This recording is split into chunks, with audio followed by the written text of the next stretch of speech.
下，你都唔明嗰個衰佬啊！佢生前就係唔識得珍惜我。你睇下，整埋晒呢啲乜嘢木工，成日都送啲咁無聊嘅嘢俾我。飲啖水先啦。佢啊又唔識得溫柔，又唔會記得我生日，而我病咗佢都唔識照顧我。我明。咁陳生有冇做啲咩令到你開心啊？冇啊，一啲都冇。佢唱歌嘅時候係幾好聽㗎，但係佢以前啊，成日唱歌俾我聽，將我呃咗返嚟。無需刻意想起，仍然深刻銘記。點解你會識唱呢首歌嘅？你教我唱㗎嘛？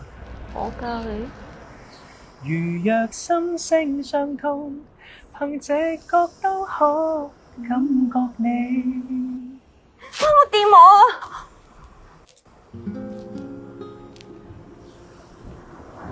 點解佢走咗之後，你都係唔可以接受我咧？雖然佢真係好衰，但係我個心已經喺佢度啦。我好難再接受第二個，對唔住啊！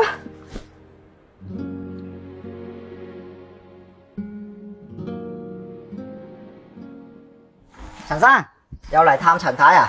今日點啊？醫生話咁嚴重嘅交通意外唔使死都好好噶啦，而家只可以慢慢等佢記得翻啲嘢。當日最錯嘅都係我，冇好好咁陪住佢。但係有冇諗過咧？其實佢玩你㗎。點解啊？即係有乜可能認錯你係我至得㗎？你試諗下，喂，我咁靚仔喎，又零死角咁樣，我啲手毛又長過你，係咪先？仲有啊，我擠牙膏嗰陣時啊，我係唔會喺中間擠上去㗎。喂，你聽我講埋先啊，陳生。陳太，今日天氣幾好喎。唔該，你嚟咗啦。哇，有藍天有白雲，嗰啲雲似咩啊？